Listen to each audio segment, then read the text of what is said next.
Di sudut Jawa Barat, tersembunyi di antara pegunungan yang megah, terdapat sebuah kota yang menjadi rumah bagi karya seni yang indah dan unik. Selamat datang di Tasikmalaya, tempat di mana keahlian tangan para pengrajin terampil bertemu dengan keanggunan alam yang menakjubkan. Tasikmalaya juga memiliki latar belakang budaya yang kaya dan sejarah yang mendalam. Film ini akan membawa kita dalam perjalanan melintasi waktu, menyelami tradisi dan kepercayaan yang melengkapi payung gelis. Yang membuat kerajinan payung gelis di Tasikmalaya itu ada beberapa orang. Di tempat lain juga ada satu pengrajin di daerah Cisumur. Salah satunya di sini, terus di depan ada di sini nih ada Karya Utama, terus Mandiri, kalau di daerah sini sama Prima Art.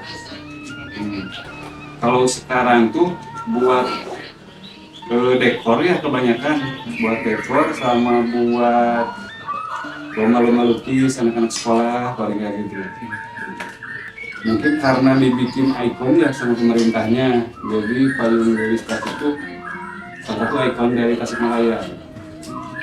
Prosesnya tuh kan dari bikin kerangka banyak dari bambu, terus bikin pegangannya dari kayu. Nah, udah dikerangkai seperti kerangka ini, baru dipasang kain, kalau nggak kertas. Udah gitu dilukis, terus dipasang pegangannya. Untuk pengerjaannya seperti itu, kurang lebih seperti itulah ya.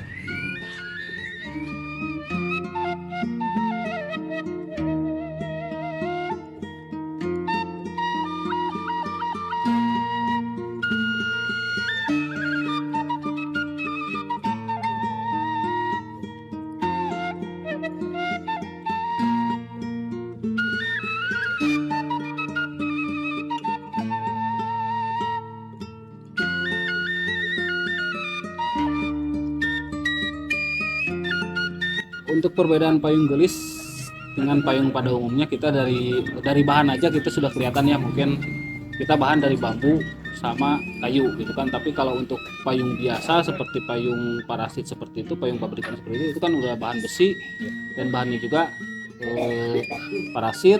Kalau untuk payung gelis kita lebih mengunggulkan dari segi seninya. Untuk target pasar payung gelis ini sebetulnya sekolah, tempat wisata, terus beberapa WO, mungkin IO juga, tapi kebanyakan yang digunakan sekarang itu lebih ke sekolah gitu kan, buat karya. Mereka untuk murid-muridnya, siswa-siswinya itu melukis di payung gelis gitu kan. Tapi untuk kota Tasik sendiri belum ada sih. Bisa digunakan buat pernikahan juga gitu. Untuk pernikahan juga bisa, karena kita target juga memang WO seperti wedding organizer seperti itu. Terus tempat wisata juga untuk dekorasi.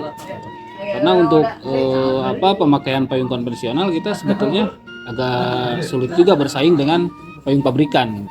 Makanya kita lebih lari ke tradisi, ke dekorasi. Untuk penggunaan payung gelis sendiri dulu tuh digunakan, jadi datangnya ke kota Tasik itu tahun 1923. Itu dibawa sama warga keturunan Tionghoa gitu. Tinggalnya di Cireng Balong, di Babakan Payun sekarang namanya. Cuman ya memang nggak bertahan lama gitu kan. Akhirnya ya dibawalah ke Penyingkiran ke sini. Untuk saat ini di Kota Tasikmalaya ini pusat kerajinan payung gelis ini ada di Desa Penyingkiran. Desa Penyingkiran Kecamatan Indihiyang. Karena sekarang kita juga Penyingkiran ini udah masuk sentra payung gelis, dan kita juga sedang berkembang menuju kampung wisata juga, kampung wisata payung gelis. Mungkin masih lama. Kenapa payung gelis mempunyai makna penting dan harus dilestarikan? Satu, budaya. Ini budaya Kota Tasik yang harus dijaga dan tidak boleh tergerus oleh budaya-budaya dari luar. Itulah satu-satunya gitu kan yang harus kita harus jaga, ini budaya kita, dan kita harus mengenalkan juga ke adik-adik kita yang masih usia dini bahwa payung gelis itu budayanya Kota Tasik dan nggak boleh luntur kan. Untuk proses pembuatan payung gelis kita pertama-tama mungkin pembuatan dari rangkanya dulu.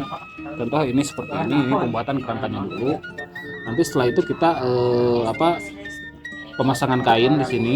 Pemasangan kain, setelah pemasangan kain kita lem, kita jemur. Setelah kita jemur, setelah kering, yaitu fleksibel. Kita mau pasang pegangan, ini masih sementara ya. Kita mau pasang pegangan atau mau dilukis dulu. Setelah itu ya mungkin pemasangan di kepalanya ini.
Nama ibu siapa?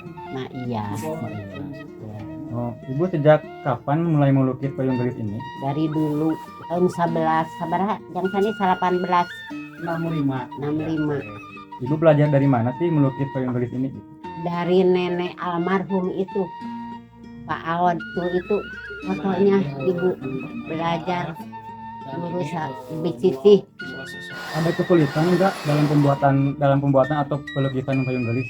Enggak kesulitannya kalau belum ada yang pesen. Oh iya. Di sini melukisnya sendiri atau ada dibantu sama orang lain juga?